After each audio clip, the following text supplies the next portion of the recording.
आप दूसरे लोगों को सुसमाचार देने के लिए बुलाए गए, आपको अपने काम में लग जाना चाहिए। आपको नहीं मालूम, परमेश्वर सोच के बैठा है वो आपके हस्बैंड को बचाएगा, आपके बाप को बचाएगा, आपके भाई को जो नशा में डूब चुका है उसे बचाएगा। पर बाइबल का एक एक वर्स, उसका एक एक पद, उसकी एक एक लाइन आप उसे पूरा होते नहीं देख सकते जब तक आप उनके ऊपर प्रार्थना नहीं करेंगे, फाइट नहीं करेंगे, लड़ेंगे नहीं। डैनियल कहता हमें शर्मिंदा होना पड़ रहा है, हमें लज्जित होना पड़ रहा है, और बार बार वो इन आयतों को दोहराता गया, क्योंकि शर्मिंदगी ये पाप का परिणाम है, ये पाप का असर है। और परमेश्वर ने कहा जब तू पवित्रताई में बढ़ेगा मैं तेरी इज्जत को बढ़ाऊंगा। और यह फर्क था डैनियल में और इजरायली लोगों में। इजरायली लोगों ने प्रार्थना नहीं की और परमेश्वर ने उन्हें दुख देना शुरू किया, मेहनत करनी पड़ी उनको। जब उन पे ज्यादा दुख आए तो फिर उन्होंने दुहाई देनी शुरू की और परमेश्वर ने मूसा को भेजा।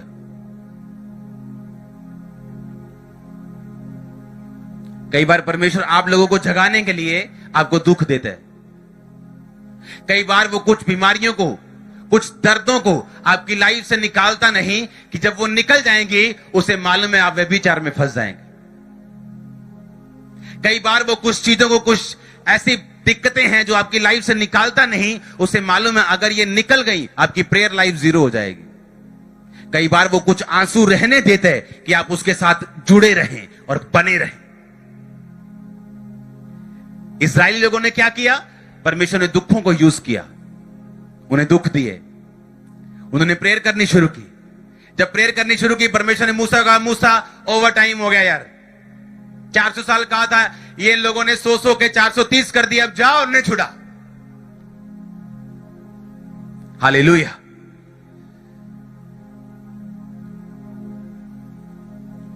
परमेश्वर यूज करेगा कुछ चीजों को आपकी लाइफ में आपको अगले लेवल पे लेके जाने के लिए। जब ऐसा मौसम चेंज हो, जब आप कंफर्ट लेवल में जी रहे हो और एकदम से कुछ घटनाएं ऐसी हो जाएं, आपका कंफर्ट खराब हो जाए, पर भरोसा रखना उसके ऊपर। आपका कुछ फाइनेंस हिल जाए, सेहत हिल जाए, कुछ ऐसा हो जाए, आपको लगे ये क्या हो रहा है, कुछ नहीं हो रहा। कुछ प्रोफेटिक वर्ड है आपकी लाइफ में जो पूरे होने वाले हैं, कुछ ब्लेसिंग्स है जो एंट्री करने वाली है, कुछ इंसान है जो डिवाइन हेल्पर बन के आपकी लाइफ में एंटर करने वाले हैं। पर वो ऐसे नहीं होगा। परमेश्वर आपके कंफर्ट लेवल से आपको उठाएगा।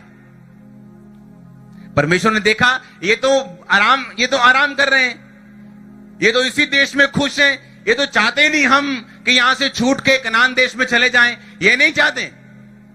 इन्हें मेरी प्रोफेटिक वर्ड्स की कोई परवाह नहीं,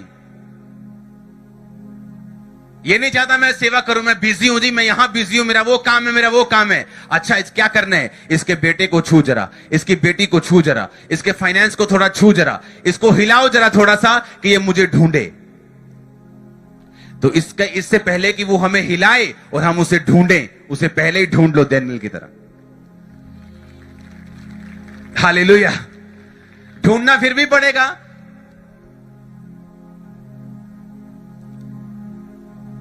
वो मां कहती है ना कि खानी है रोटी के छित्र खानी ना छित्रा दे नाल खानी, ये खानी तो पैनी है कि सिद्धी खानी है कि छित्रा दे नाल खानी, कला पनीर खाना है कि छित्र पनीर खाना है। हाँ हालेलुया। अब परमेश्वर देख रहा है कि ये लोग बहुत कुछ कर सकते हैं, ये मेरे राज्य में बो सकते हैं, ये काम कर सकते हैं, ये अपने गिफ्ट से चल सकते हैं, इनके पास वरदान है, किसी के पास किसी चीज का, किसी के पास किसी चीज का, ये मेरे राज्य में काम कर सकते हैं। लेकिन जब इंसान सुख में होता है और परमेश्वर को नहीं ढूंढता, फिर परमेश्वर दुखों को यूज करता है उसे अपने पास लेके आने के लिए। इसका मतलब दो रास्ते हमारे पास हैं, या तो हम सुख में ही उसकी आराधना करते रहें, उसके काम करते रहें, जीवित चर्चों के साथ जुड़े रहें, परमेश्वर के कामों के साथ एक्टिवली जुड़े रहें, काम करते रहें, उसके राज्य को बढ़ाने के लिए सब कुछ पूरा करते रहें, तो या तो फिर वो कान खींच के हमें अपनी ओर लेके आएगा।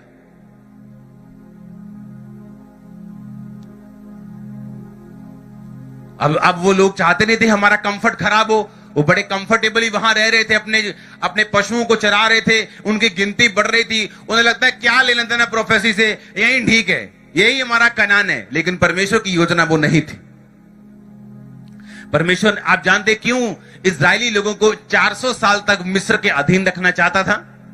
इसमें भी परमेश्वर का फायदा था, क्योंकि परमेश्वर को मालूम था कि यीशु मसीह का वंश इन लोगों के बीच में से निकलना है। अगर ये जंगल जंगल फिरेंगे, देश देश फिरेंगे, तो कभी भी नाश हो सकते हैं। उस टाइम में सबसे जो स्ट्रांग राज्य था धरती के ऊपर, वो मिस्र का राज्य था।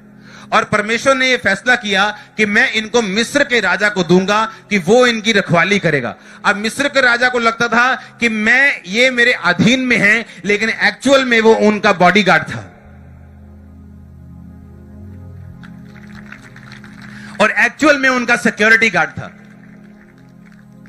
एक्चुअल में मिस्र का जो राजा था वो इजरायलियों का सिक्योरिटी गार्ड था। परमेश्वर ने फ्री में दिया हुआ था।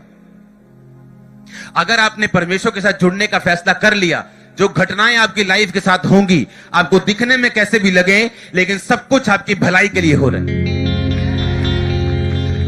एक चीज आपकी लाइफ में होनी चाहिए कि आप पवित्रताई में चलने चाहिए और पाप से दूर रहने चाहिए। अगर आप पाप से दूर हैं, तो जिन लोगों को लगता होगा कि ये हमारे अधीन है, एक्चुअल में वो आपके बॉडीगार्ड्स हैं, वो आपको सुरक्षित रख रहे हैं।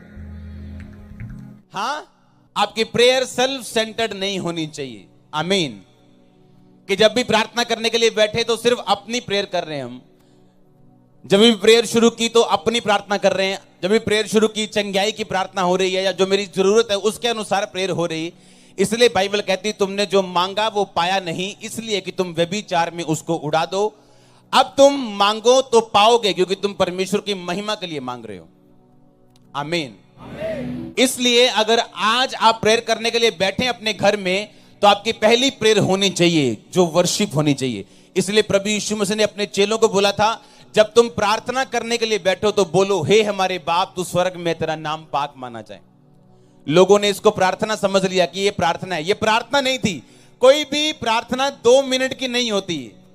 आपको क्या लगता है कि प्रभु यीशु मसीह चेले को डांट रहे हैं, ए चेले तू 1 घंटा भी मेरे साथ जाग नहीं सका? तो जब चेले बोले प्रभु मुझे प्रार्थना करना सिखा, तो परमेश्वर 2 मिनट की प्रार्थना सिखाएंगे क्या? यीशु मसीह मिनिमम बोल रहे हैं कि तू 1 घंटा भी नहीं जाग सका मेरे साथ, डांट रहे हैं उसको। और जब चेले बोल रहे हैं मुझे प्रेयर करना सिखा, तो क्या 2 मिनट वाली सिखाएंगे? हे हमारे बाप तू आसमान में तेरा नाम पाक माने तेरा राज आए, 2 मिनट की प्रेयर सिखाएंगे? नहीं। ये एक प्रेयर का स्टाइल था कि जब तुम पहले बैठो तो बोलो तेरा नाम पाक माना जाए, उसकी वर्शिप करो पहले 15 मिनट, 20 मिनट, आधा घंटा। परमेश्वर ने कहा जब तू प्रेयर करने के लिए बैठे तो मांग कि तेरा राज आए, हे पिता तेरा नाम पाक माना जाए। जब तू प्रेयर करे, तेरी प्रार्थना सेल्फ सेंटर्ड नहीं होनी चाहिए। कि जब भी परमेश्वर की हुजूरी में गए तो रोते और पीटते हुए गए, हे परमेश्वर तू नहीं जानता मैं कितनी दुखी हूं, तू नहीं जानता मैं कितना दुखी हूं, क्यों मेरा वीजा फेल हो गया, क्यों मेरे बेबी के साथ ये कर दिया, वो कर दिया, फलाने ने ये कर दिया। No no no no no no. आप जितने मर्जी दुखी हो, वचन नहीं मुड़ता उसका जो कहता है कि उसके फाटकों से धन्यवाद करते हुए, उसके आंगनों में स्तुति करते हुए प्रवेश करो। पुराने टाइम में जब औरतें या बंदे राजा की हुजूरी में जाते थे तो इस तरह से जाते थे। राजा के सामने जाने से पहले बोलते थे, हे राजा तू चिरंजीवी रहे, तेरा नाम ऊंचा हो, तू लंबी उम्र पाए। हाँ, वो ऐसे राजा को बोलते थे।